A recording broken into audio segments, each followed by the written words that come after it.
This poem is called When Belonging Isn't an Option.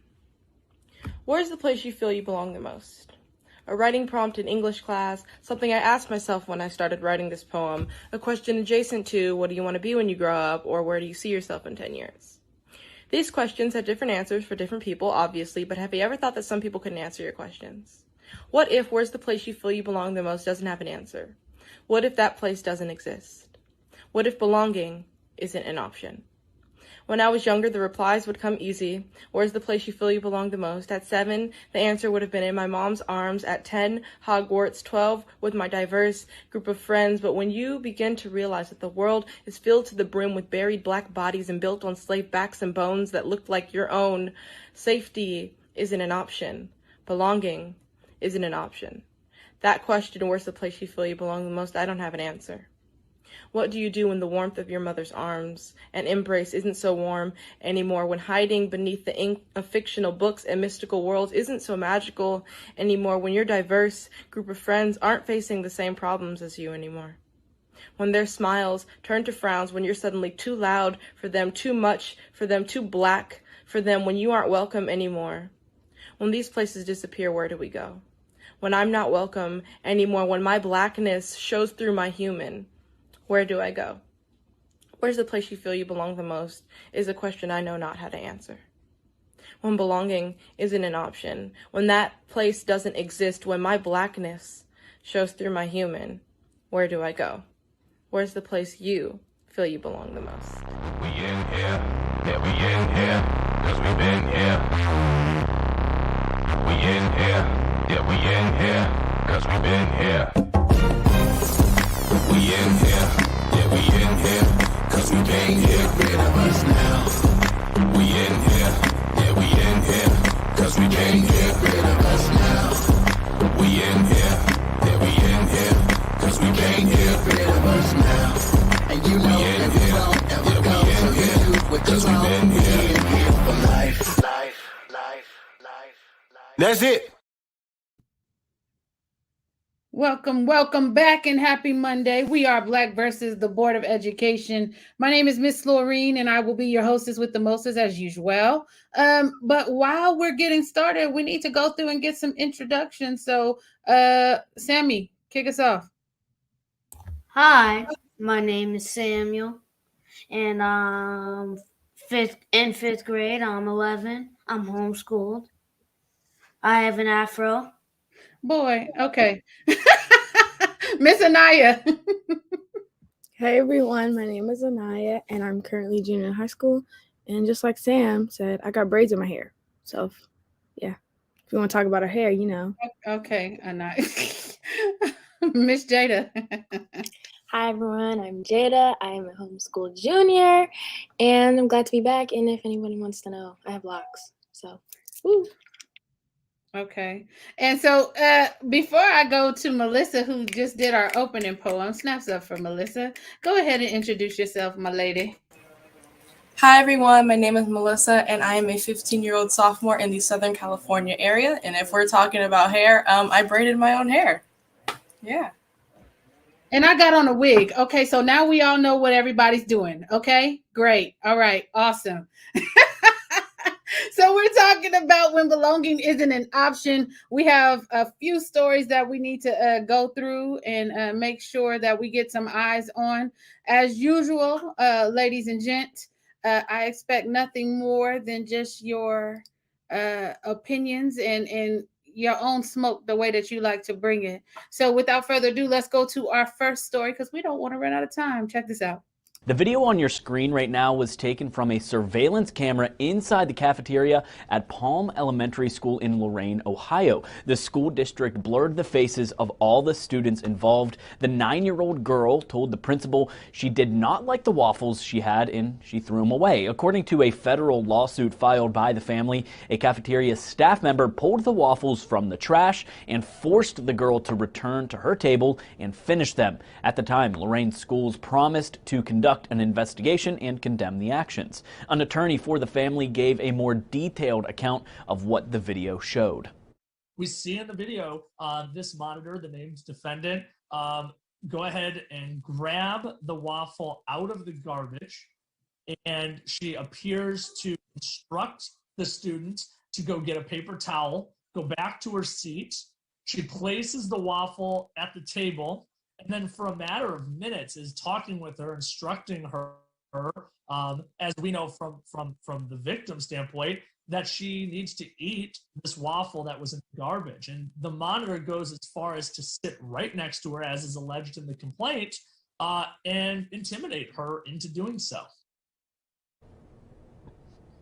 The spokesperson says the Lorain School District was not commenting beyond what they've said in the past. The paraprofessional and principal were fired. Apparently, the principal knew about what happened but never reported it. So, I mean, before I throw this to you guys, I just have to say, who the hell do we have in our schools monitoring children? Like, in what world do we have people take things out of the trash and eat them? Like, in what world? Like, anyway, let me go to you, Melissa, because I saw your eyes while you were listening. I don't know if you were in disbelief, but what was going through your mind? I don't even know what to say. Like, the food, I'm going to be honest, the school's food sometimes is nasty. She threw it away because she didn't want to eat it. I've thrown school food away because I don't want to eat it. So it's not homemade food. Like, I don't understand why they needed to make her eat it. What? Were your feelings hurt that she didn't want to eat it? That's none of your business. You have no right to treat someone else's child like that. You wouldn't want someone to make your child eat out the trash can. So what makes you think that it's okay to make someone else's child eat out the trash can? Jada. First off, that is disgusting and unsanitary. And I don't care how long she was sitting next to me. I'm not eating that waffle. You can go ahead and call my parents right now. What were the parents called? Were the parents called in that moment? Were the parents called? I didn't hear them say the parents were called. But what is there to call the parents about? Oh, your child's not eating the waffle, so we're trying to sit here and make her eat it from the trash. Are you kidding me? I'm not. That's so unsanitary, and that is disgusting. They're treating us like animals, like we're supposed to eat out the trash. That's disgusting. Samuel. It's a classic it's a classic power dynamic. It's an adult. They can actually get you in trouble. They can pull a few strings because they're an adult in the school, which they shouldn't have any authority in their school if they're making children eat out of the trash. But I digress.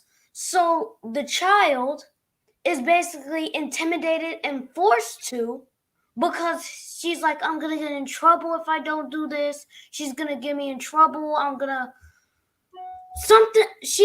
She's thinking in her mind, something's going to happen if she doesn't eat this waffle. And it's classic just fear-mongering and just the power dynamic of a adult monitoring the kids and the kid themselves. So they feel like they're just trapped in the situation and they have to do whatever they say because they could get them in trouble, or they're in a bad situation in that moment because. Yeah, it's crazy. It's crazy. Anaya? That's just straight up nasty. That's, like Jada said, that's disgusting. That's nasty. And also, like Sam said, it's just power dynamic. Like, why do you feel the need to make this girl eat out of the trash? She didn't like it for a reason. What makes you think she's going to be willing to eat it after she didn't like it the first time? She threw it away. You made her dig it out the trash. You thought wiping it off was going to do something? And why did you decide to pick on that one little girl? I guarantee all them kids have thrown something away. That's what's going to be my point, because as she was focusing all of her attention on this one child, who was monitoring the other children who were also throwing things away? Right. And why didn't they pull it out the trash for every child that was throwing things away? This was a 9-year-old girl. The school district is the Lorain City School District. I believe that's in Ohio, but northeast Ohio. So we're talking about people just doing things because they feel like they have the right to do them. And I don't know if y'all noticed, but I was looking at the video. Little sister she's like, no, like, She had a straight up attitude, and why wouldn't she? Why wouldn't she have an attitude being asked to do things that she doesn't do at home? Go get it from the trash and eat it? That's nasty. Like, I don't understand. If they're not doing this to all the children, they should not have done it to this one. And now I don't care if they were fired, because how many children have they done this to up to this point? Does it matter that they were fired? What do you guys think? And the principal was fired because she knew about it and didn't report it or something like that? What do you guys think? Is being fired, does that fix everything? No, because when they go get a job at another school, what are they going to do then? Being fired, like, yeah, that's, that's improvement. That's a step towards something. But it's like, that doesn't fix everything. That girl was still forced to eat that food. That girl was still feels intimidated by those grown adults that made her sit there and do that. So the teachers are gone. They have nothing to worry about anymore. They might go do that again and try not to get caught. Try to go to a school that doesn't have security cameras. I don't know. But firing is like, it's good, but it's not good enough. So let me ask you something. And Sammy, I see your hand. If a child experiences this type of response from an adult, what do you think the next time they see adults coming and standing over them in the cafeteria setting, how do you think that child is to respond at that point? Fearful, intimidated. It's that fear tactic that they pull that's going to hold and hang over her head forever. What is that called when you have an adverse reaction based on a previous situation? PTSD. So you have this young lady who was now traumatized because of an adult power trip. And firing, that's the first step. But who is putting things in place to help her deal with the trauma that she has just incurred? Because I don't give a damn about the adults. What happens to the child in this situation? Because then you wonder why they go into other dynamics, into a classroom dynamic, and somebody stands over her or responds to her in the same way these two adults were in the cafeteria. She goes into the classroom and has a reaction there too, right? And then she's blamed and she's put out of class and she's overly disciplined because she experienced trauma at the hands of adults and nobody really put anything in place to help her. They're getting on my nerves. People are getting on my nerves, y'all, for sure. So listen, I got another story. This is a doozy as well. Another young girl in the school system. Check this out. Parents of a special needs girl say she was bullied by her own teacher. CBS 4's Ted Scouten spoke with the girl's mother and reports from Miami. I like playing on the piano and I like eating my mommy food. Talking to us with her mother right next to her, 7-year-old Amaria Clark is a happy child who was a student at Air Base Elementary School in Homestead. That is until recently, after allegations that she was bullied by a teacher. I was hurt. I'm still hurt. You know, I sent her to school. The way I sent her to school, that's the way I expect her to come back. Ada Clark is Amaria's mom. She's a loving, she's sweet, she's kind, she's loving. She's not an evil child. She's not a vicious child. The family attorneys say that Amaria, who's developmentally delayed, was mistreated by a teacher, so she was pulled from the class. It's after that that the attorneys say that teacher retaliated. To see Amaria boarding the bus home, come up from behind, swoop in on Amaria without any provocation, notice, or warning, grab Amaria from behind, jerk her and yank her around, to falsely accuse this little girl of stealing a cell phone, which of course there was no cell phone. According to the family, Amaria suffered a sprained arm and had to wear a sling. No child should have to go to school worried about what will happen to them in school in regard to the teachers and the administrators. The Miami-Dade School District released a statement saying these are serious allegations that were thoroughly investigated as soon as they were first reported. The investigation was concluded with a finding of no probable cause. There was no clearing. Once we get a chance to depose this, principals at the school, officials at the school, the teacher, and some of these students, then we'll see if she's cleared. Okay, because the baby is clearly lying. Yeah. The baby's clearly lying because the school district investigated and they found no probable cause. Excuse me. Sam? This makes no sense. How are you a teacher teaching special ed and you're bullying your students? It makes no sense. It makes no sense. She's 7. She's 7. She's a kid. You sprained her arm. That's child abuse. Come on, Sam. Talk to You him. should be put on criminal charges. At least a year in jail. No, 5 years in jail. You sprained a child's arm unprovokingly. They didn't do anything to you. You just wanted to make a child unhappy, traumatized, fearmonger.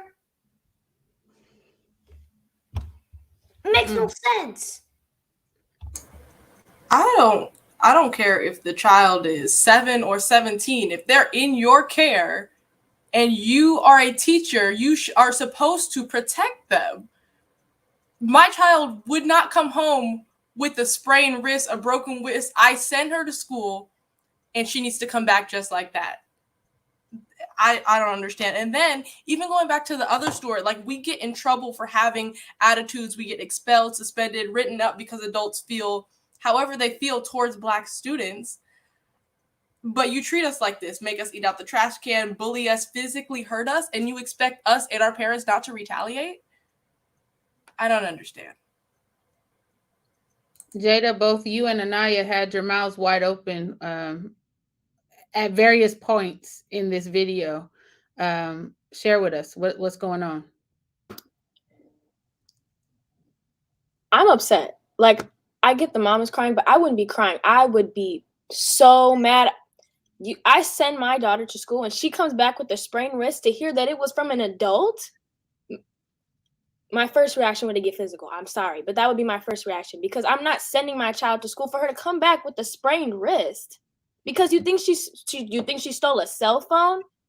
There's so many ways you could have approached the situation. You could have approached her calmly. Hey, did you steal a cell phone? But not yanking her from behind. First of all, that's my first problem. And then to find out she got a sprained wrist. Oh my God. These people are crazy. They must have lost their minds. Anaya? Yeah.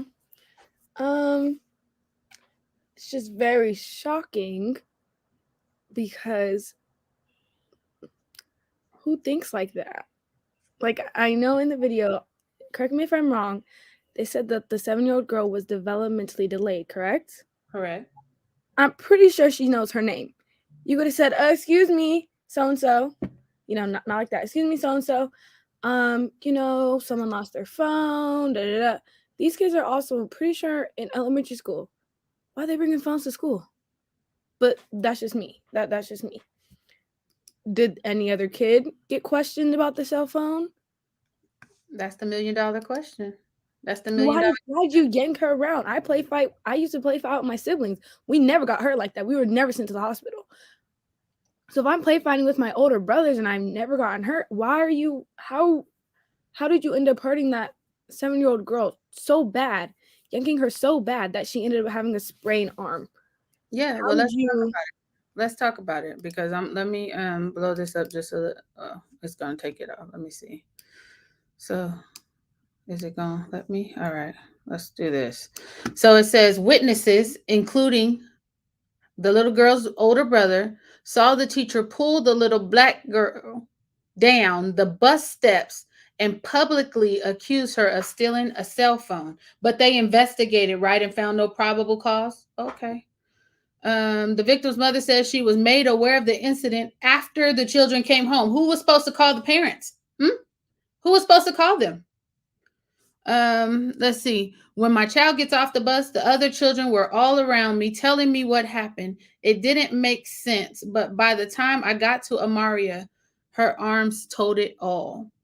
The mother took the girl to Nicholas Children's Hospital's urgent care unit and reported the assault to the Miami-Dade County Police Department. In their report, the police write that they also observed red bruises on the child's hands and wrists.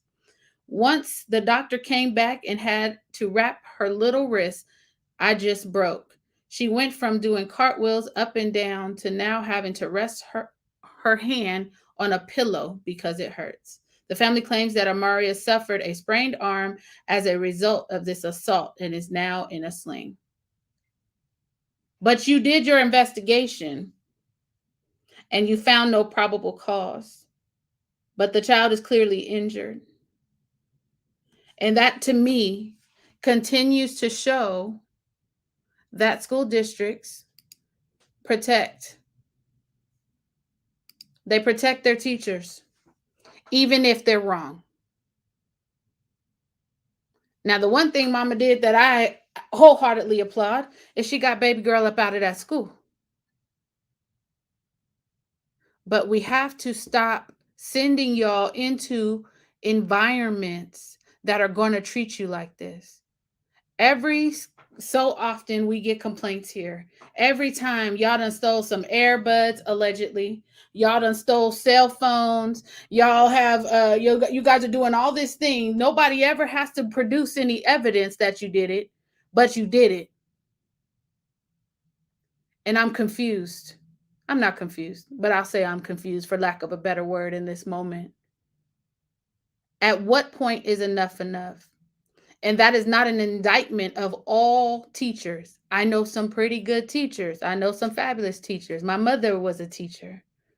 But when you have people in your profession that are just straight up idiots that don't need to have access to children, it's incumbent upon you to say something. Believe the children. I got to go get doctor's notes and all kind of stuff to let you know that somebody harmed my kid. All the children are saying what they observed, and you did an investigation, Miami-Dade police or Miami-Dade school district. Y'all did an investigation, really?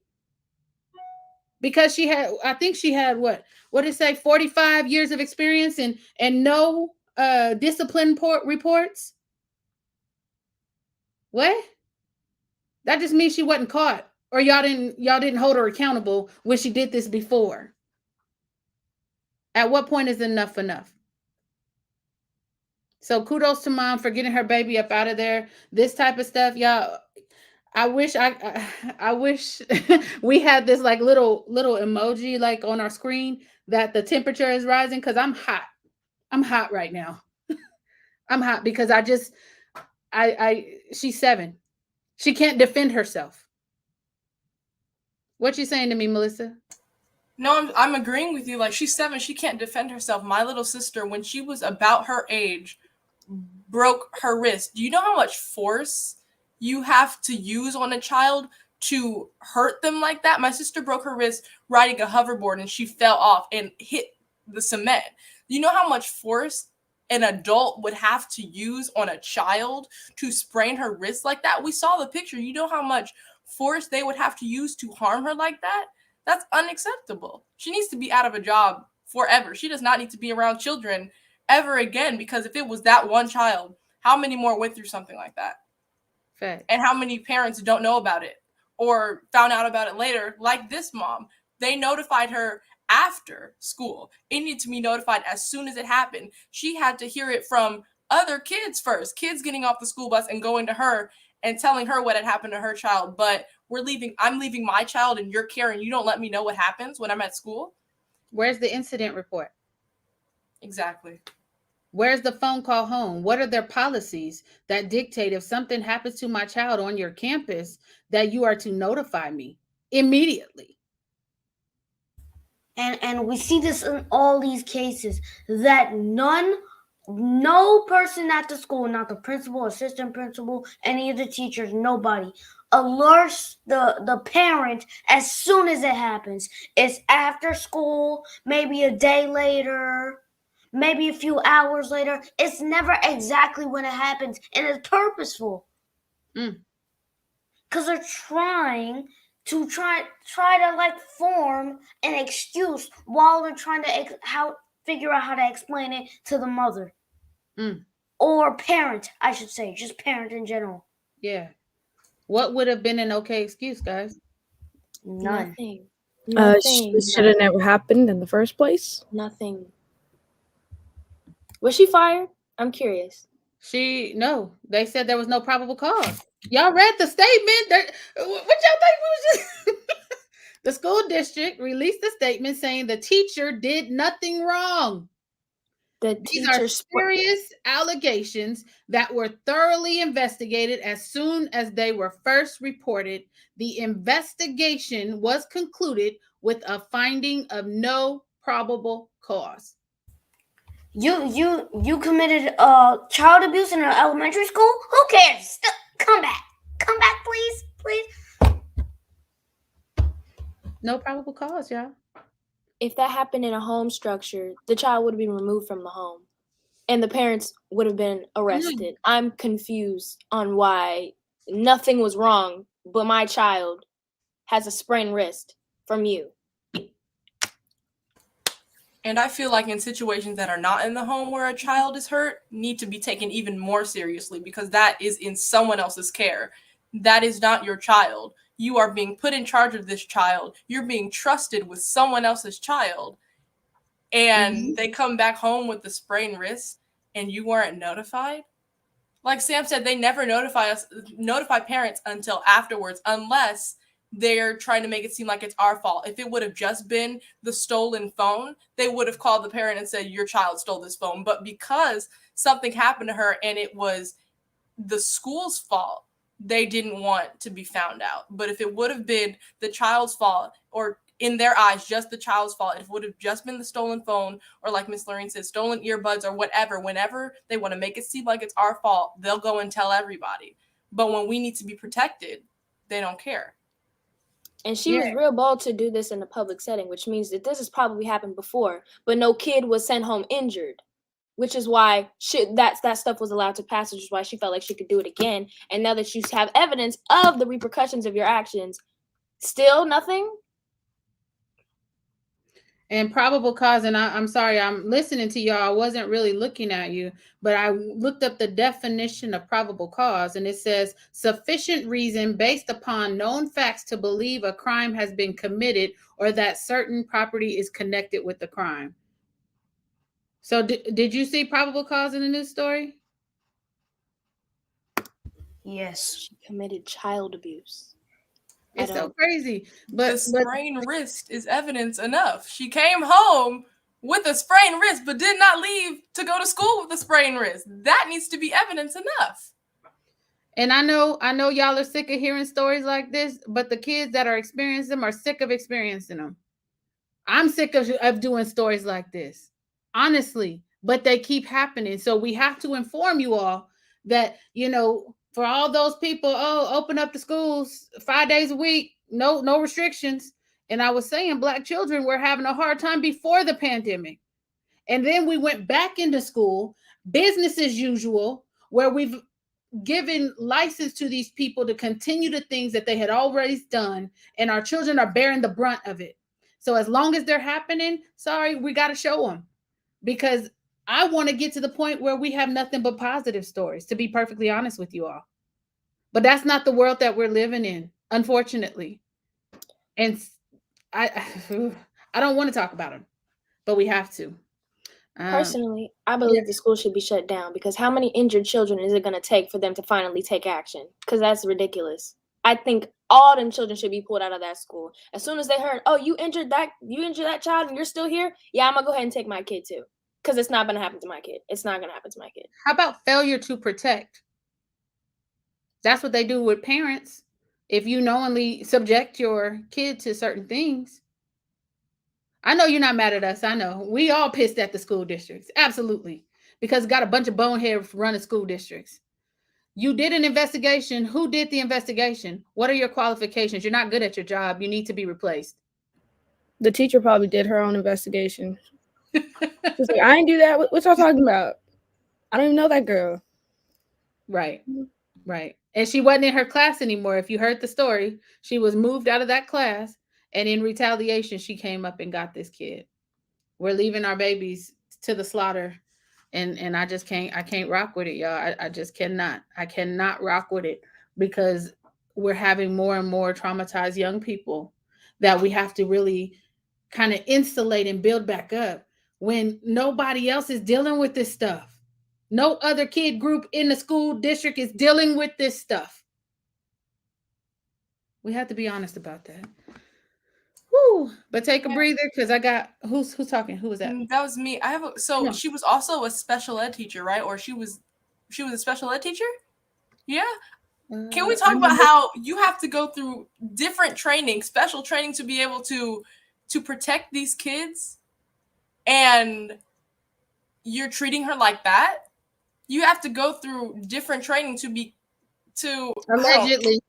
Allegedly, exactly. You're supposed to, if you're going into this field and then you're going into a subfield in that field, if you're going into teaching and then going into special ed, it's because you want to be able to protect these kids and to help these kids that are, differently able. Yeah, but I don't understand. People just. And she had a whole IEP. She's supposed to have protections. What are we doing? What are we doing? We just let this stuff go, man. I'm livid right now. But we have to kind of we have some just one more story, and then we can sound off about it. This one hits closer to home. It's here in Northern California. Yeah, take a look at this. Fighting back tears, Folsom High School freshman Anaya Peer tries to process her pain. The 15-year-old tells me fellow students have been calling her racial slurs since October. They started saying the N-word in class. Some alleged statements ripped from the headlines and taken as threats. He said I can't breathe, the stuff from George Floyd. I think he's gonna do that to me. Anaya says photos with racist captions were even sent on the social media app Snapchat. And it said F you, the N-word, and then one said I hate people of color. Anaya's mother, Tiffany, says her daughter no longer wears her typical long braids to school because classmates pulled her hair. Tiffany tells me she only just found out about the bullying last week. She says Anaya told the school about the issues months ago, but nothing was done. I think they should have made the school district aware, and they should have let me know too. But in a statement, the Folsom Cordova Unified School District tells KCRA 3 administrators at Folsom High were first made known of the activity last Friday, and immediately upon learning about it, the school and district administration took action. The district goes on to say all legal and due process measures are actively being pursued, stating that FCUSD will not tolerate acts of racism, hate, or bullying, and treat such egregious offenses with the fullest extent of disciplinary measures. I feel like that's not enough. Tiffany is not confident students will be held accountable because she says she's been made aware of past racist incidents at Folsom High. It's some more kids that's at the school that's doing the same thing. The only solution in her eyes is expulsion. I just don't want them to go to the same school as my daughter. And if that can't happen, then I just will put my daughter up out of that school. I don't feel safe at that school.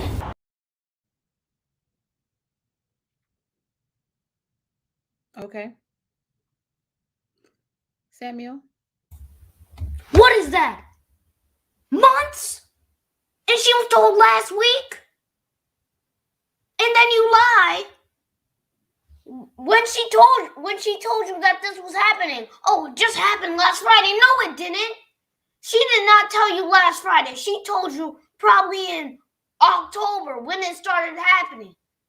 But you just put it off because you didn't want to get a lawsuit or whatever. What? And then it happens before. And you say you don't condone racism, which every school that we cover says that, and then it's happened explicitly before. So there's no excuse. No, we were told when we told the parent. No, there's no excuse for this behavior as a school, the reaction to this situation. Jada? I don't think I just don't want them to go to the same school as my daughter. No, your daughter needs to be removed from that school. You need to pull your daughter from that school. We can't, It's not I don't want them to go to the same school as her. She shouldn't be in that school anymore. She says she doesn't feel safe, so you move her somewhere else. Or you homeschool her. That's my solution. And it's so sickening because Sam is right. Every school that we cover, they're always talking about, oh, we don't condone it. Then why is it happening? And why wasn't the mom told about it right away? And why wasn't it situationally why wasn't it handled the minute that she brought this to your attention? Like this school is out of control, man. Melissa?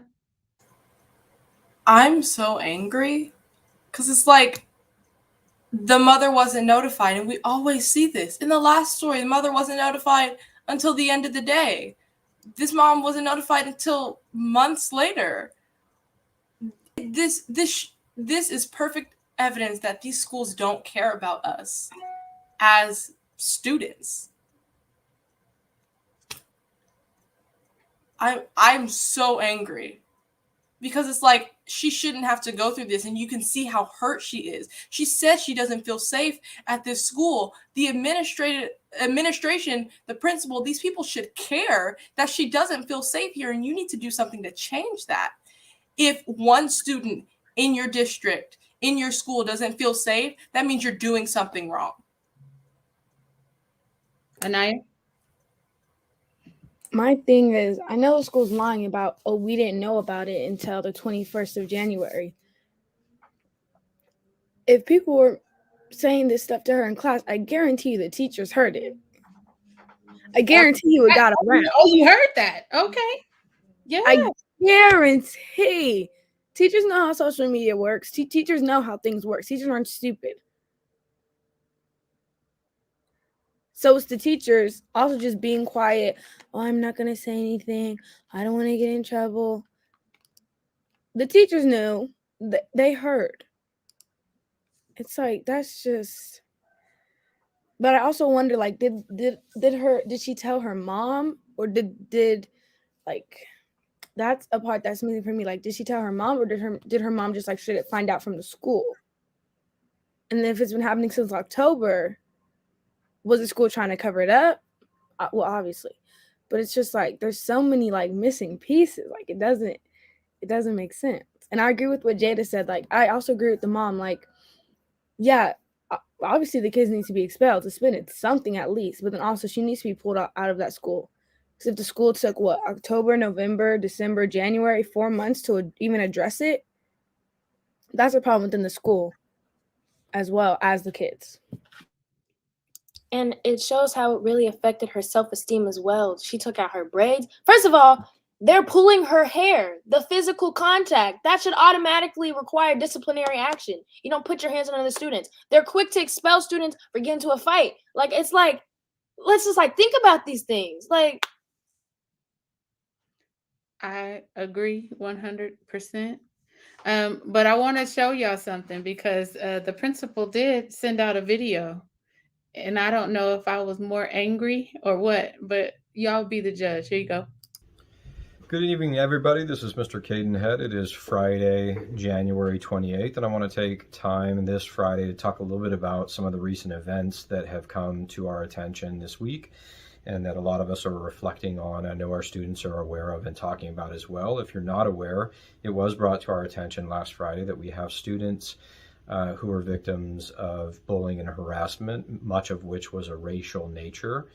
And it was really a difficult situation, and it has been a difficult situation for the victims for sure, and our heart goes out to them. And it's something that is certainly causing our community and myself, to reflect on, how we move forward and how we support our students and each other in these times, and how we reinforce the values that we have at Folsom High School that we know are important to us. And we've repeated over and over that every student at Folsom High School needs to be comfortable being who they are at Folsom High School. It doesn't matter what that means, but when students come to us at Folsom High School, what's incredibly important to all of us, me especially, is that we can be comfortable being where we're from, who we are, what we believe in, etc. And that events this week show that we have to continue that hard work. And even today I met with some of our student body and a really impressive group of young people to kind of talk about and reflect on the incidents, and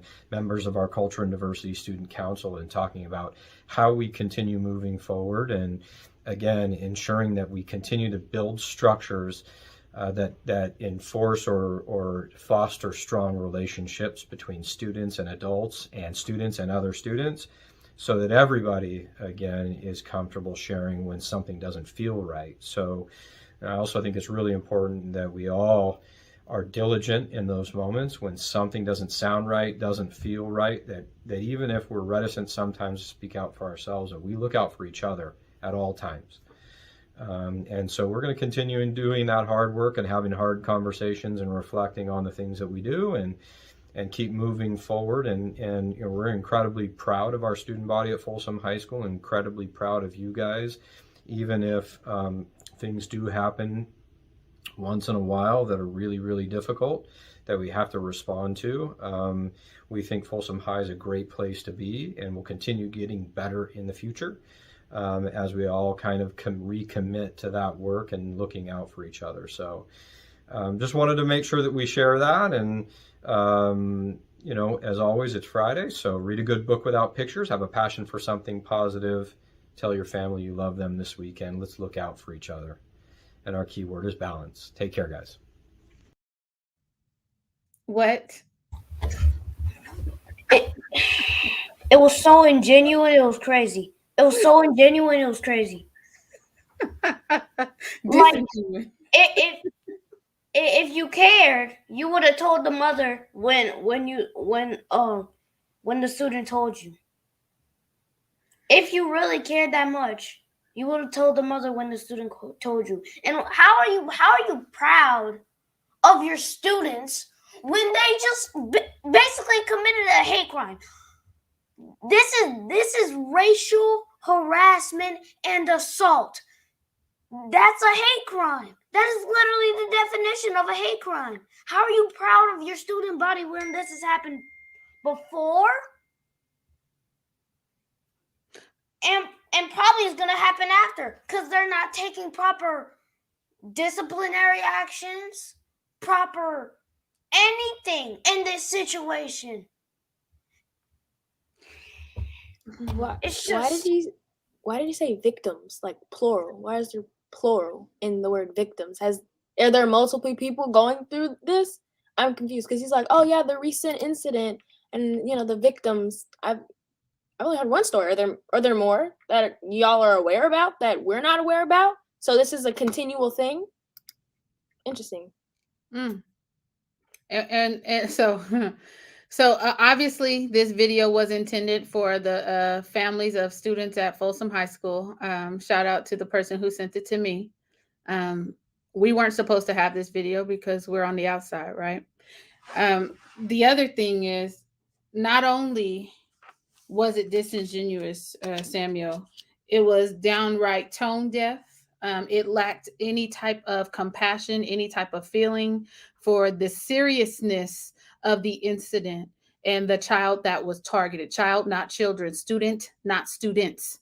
Now, the two who were allegedly suspended, those were two boys. One Snapchat message or whatever message on social media said, FUNIGGA. The other one said, I hate Black people, not people of color, not minorities. It said Black people. So you have these incidents, and then you put this fool on the camera, and I'm trying to figure out what it was he was supposed to convey, because all I'm left with is read a good book without freaking pictures, and the key word is balance. No, boo. The key word is accountability, and we want to see some. What type of I'm convinced that there is an alternate reality somewhere, one that we are not part of. He was way too calm. He was reading from his screen, because I could tell, because he had on glasses and it was reflecting. There was nothing that said, I care about all students. It's, I care about the reputation of this school, which is known for its football team and the championships that they may have gotten, right? That's what it said to me. It didn't say we are taking this absolutely serious. And we're making sure that student has what she needs to be cool. It's just ridiculous. Jada? I'm frustrated because his tone, like, I don't know if he was trying to be a little too serious, but I didn't even pay attention to the fact that he was actually reading a script. So this is something that he practiced. This is something he was all like, okay, I'm gonna say it like this, you know, add a little funky, I need to make everybody laugh. This isn't funny. I'm not happy. I'm frustrated. I'm extremely frustrated at how he lacks any sort of compassion for the child. Child, singular, not plural, because we're talking about this situation specifically. Yeah, and I'm sorry, I'm having like a coughing fit over here. But I wanted to kind of show you guys this really quickly. Let's see. First of all, look at this beautiful girl. What you can do when you have support. Shout out to my brother Barry Axius, who's been with the family since last week. So two students were suspended Monday for making racist remarks to freshmen, I guess it's Anaya Peer, in school and online, according to Peer's mother, Tiffany. Amos says the boys admitted to the vice principal calling Anaya black monkey, or Ania, I can't remember how they pronounced that, calling her black monkey and telling her they would do to her what happened to George Floyd.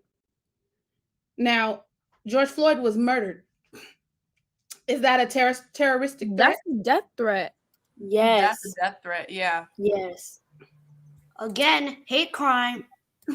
Amos also said that, where did it go? Said the boys also pulled her daughter's hair to the point where she had to remove her braids and wants the students expelled. They should be arrested for assault. You see her hair. She stopped wearing her braids because they were pulling it. And Jada, you made a very good observation. That's contact with a student. Why weren't they suspended just for that? This other stuff is enhancements. Now, I know we're not dealing with the penal code just yet, but they put all kind of enhancements on our children, Black children, when things happen in schools. So you have assault, you have the pulling the hair, you have threats, and you have threats of a racial nature, you have vulgar language, and they got suspended. Are they moving to them for expulsion? Like, they admitted to doing it, so there's no argument. Like, what are we doing? It's ridiculous. And you know, I just, my heart goes out to her, because I think that a lot of times people take these type of situations and they make light of them. They don't understand the toll it takes on somebody to be racially harassed. And I want to kind of draw a parallel between the Black VP administrator that we saw last week on our stories to this 15-year-old girl. Same reaction to the harassment, the tears, but she does not have the skill set that the adult has to deal with it, right? And so you guys see her. What would you say to her if you had a chance to say anything to her? What would you say? I don't think words. Who's that, Jada? Oh, Go sorry. ahead, Jada. Yeah. Go ahead, Jada. I don't think there's anything that I can say that can heal whatever she's feeling. All I can do, I just, my first reaction was when I saw her crying, was to give her the biggest hug, and just to be there for her, because I feel like she really needs to feel like she has some support in this, and I support her 100%. And I just really wanted to give her the biggest hug. That's what I really wanted to do. Anaya? Definitely. I 100% agree with Jada. There's nothing, words aren't coming to my mind right now that I could ever say to make her feel any better. You know, people say like, oh, I feel the same way. Why would it be a thing to be like, I guess the only really thing that could be like, oh, okay, is like, yeah, other people are going through this as well. You know, you're not alone. But even that's not enough. That's like, that's a sucky response. So I just give her a hug and I cried out with her. You know, just it's the best way I feel like I can be there for her. Just hug her and just let her let all the emotions that she still has, just let her let it out. Melissa?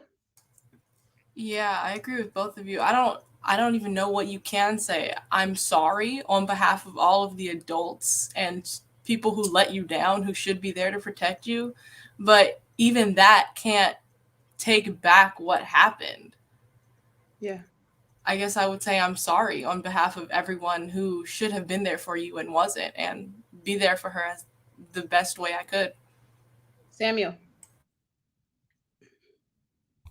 I don't. Maybe I'll probably say we're gonna fight this because this is unacceptable. Anywhere, anytime, this is unacceptable, and this should not be tolerated nor kept a secret on campus. On a campus.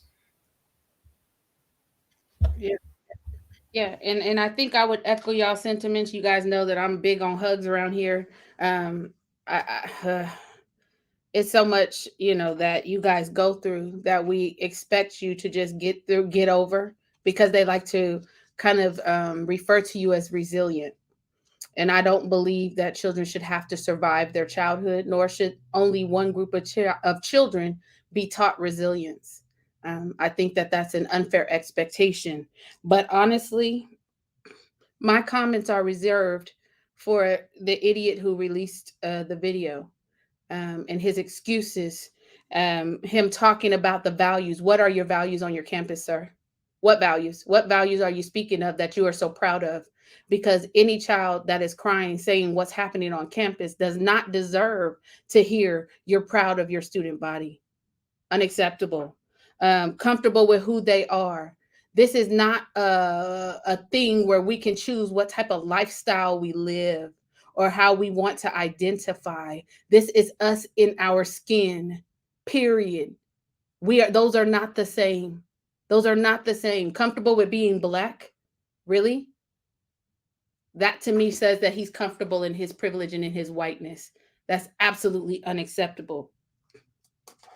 Saying to read a book without pictures. Now, are you referring to your high school students? Are they dumb? Are they slow? Do they only read books with pictures? You have to explain that to me. What are you trying to insinuate? And the word that you chose, balance. Balance what?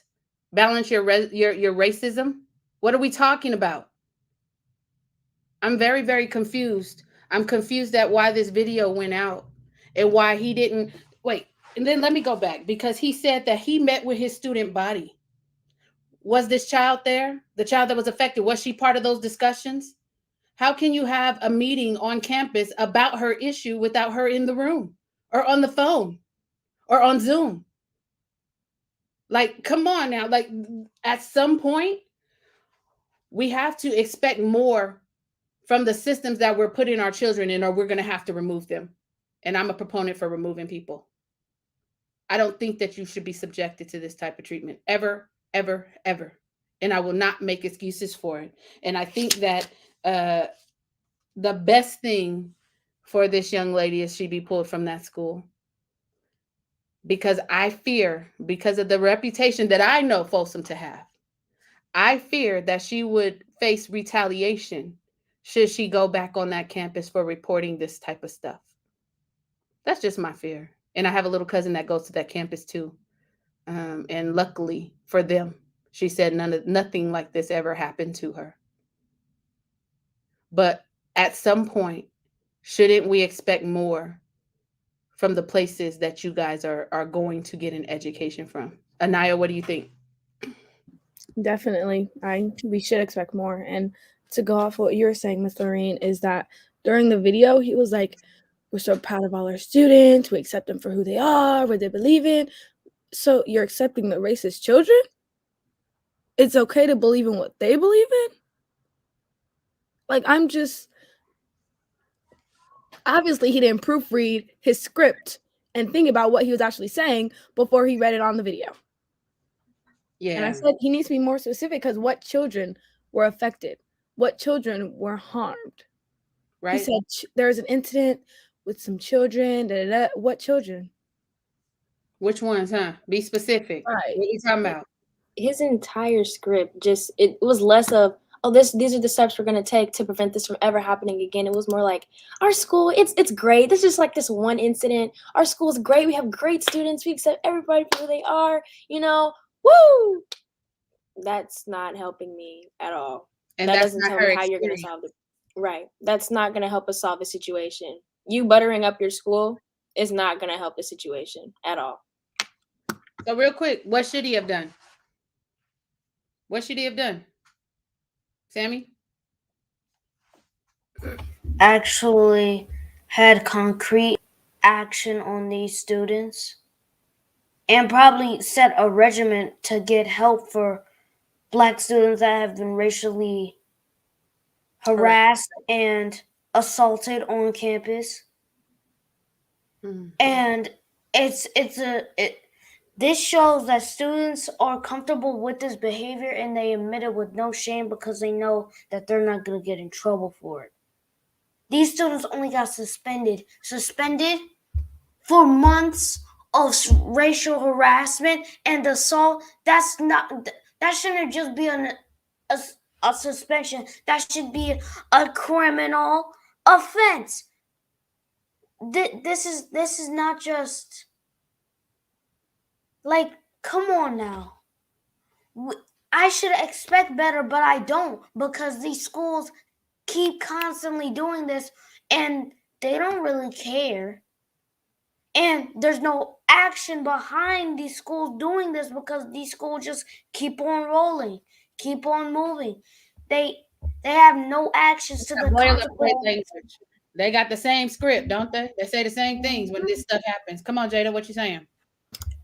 I feel like since they like to play Inspector Gadget so much, they should investigate and look into that social media and see what students were doing these certain things and find them and expel them. Suspension is not enough. And some of them, because of the physical assault, should be arrested. I think somebody made the comment earlier, they shouldn't be expelled. They should be arrested because that is assault. That is assault. It's very much assault. You put your hands on me. And if she were to retaliate, it's crazy. Because if she were to retaliate, she would have gotten in trouble. Come on. You put your hands on me, but if I put my hands on you, I'm getting in trouble? Yeah, they should go ahead and investigate that, since they like to investigate so much. That seems to be their thing. That seems to be their thing? Well, you know what it is. You know what it is. So listen, we got a couple of minutes left, and I want to make sure. So tomorrow starts Black History Month. Are y'all excited? Okay, all right. So we're excited about Black History Month, and we have a whole month of shows planned out just for you. We are going to do our best to keep everything positive, but if somebody steps out of line, because people are habitual line steppers, we will address it. But we have a whole month worth of shows coming your way. Next week, we will be doing Black History Month trivia, where you, the people who are watching us, have a chance to win some prizes and to answer some of these young people's questions. I'm going to play the host, of course, so I can't win anything, but you can. And then we have a show about positive images that we see of ourselves in the media and how that, makes us rethink some things and see ourselves differently. We also, what else are we talking about during the month, Melissa? What else we got? Jada, anybody? Future, what we're doing now to some of our current leaders who are doing things to change future generations. Like you said, yeah. Okay. And so is that it? Is that all we're looking forward to? Jada? Talking about our culture, basically. Just celebrating our culture and who we are and being the blueprint of it all. Oh, the black print, I think that's what y'all call it. Oh, yeah, the black print. The black print. Okay. So listen. So we want y'all to get ready for that. We want you to tune in. We want you to invite your students and y'all invite your friends, because it's going to be a really good time. Not only are we going to celebrate, we're going to educate, because we believe that there are certain things people should know about the people that they like to keep on the bottom. And so we're going to do that to put that out there for us all to consume. And we're just going to celebrate greatness. So if you have a student who would like to be a co-host on one of our weeks, please go ahead and email us at BVBOE at bylp.org. If you have students who have, I don't know, you want to acknowledge them for their tenacity in their grades during this pandemic.